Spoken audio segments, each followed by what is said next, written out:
দিয়েছেন, রুমে ঢুকে সিটকেলে লাগাইয়া দিয়া অজস্রে কান্না, এমন ভাবে কান্নার রূপ পড়ে গিয়েছে হযরত উমর কান্না করে। হযরত আবু হুরায়রা রাদিয়াল্লাহু তাআলা দরজায় আঘাত করেন, ভাই উমর খলিফাতুল মুসলিমিন, হযরত উমর আপনি ঈদের দিনে কান্না কেন করেন? ঈদের দিন মানুষ খুশিতে আত্মহারা হয়ে যায়। ঈদের দিনে রোজাদাররা এত কান্না করে, এত ব্যথা পায়, গুনাহ মাফের আশায় আল্লাহ কি আজকে আমাকে নতিজা ইনাম পুরস্কারে পুরস্কৃত ঈদগার ময়দানে করবে কিনা?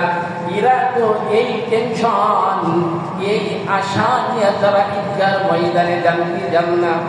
মনে হয় গুনাহ মাসুম হিসাবে সন্তান দুনিয়াতে নবজাত শিশুর মতন ঈদগার ময়দান থেকে বাড়ি আসবেন, আর কিছু নাই, কম্বা কাছে বুদ্ধি নাই, তারা বুঝাও নাই, ঈদগার ময়দান গেছে, সেখানেও আছে কোনো নিয়ম তান্ত্রিক নাই। তাদের থেকে গুনাহ প্রকাশ হতে হতে একজন রোজাদার পর্যন্ত ছাড় পায় না। আছে কি আছে? হযরত ওমর কান্না করেন, হযরত আবু হুরায়রা রাদিয়াল্লাহু তাআলা আনহু জিজ্ঞাসা করেন, উমর খলিফাতুল মুসলিমিন আপনি ঈদের দিনে কেন কান্না করেন?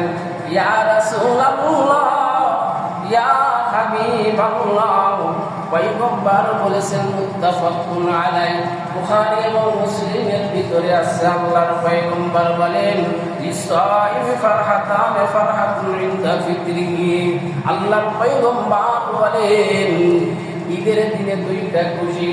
এক নাম্বার হচ্ছে ঈদের দিনে আমরা রোজা রাখতে পারছি এই জন্য একটা খুশি।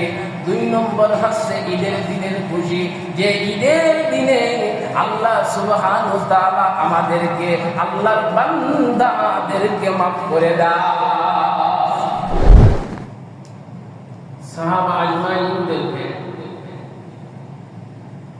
একজন সাহাবীকে বলতেছে, অন্যদিকে আমরা বলি, একজন সাহাবীকে বলতেছে, সাহাবা আজমাইনদেরকে নসিহত করতেছে, রমজান মাসে রোজা রাখতে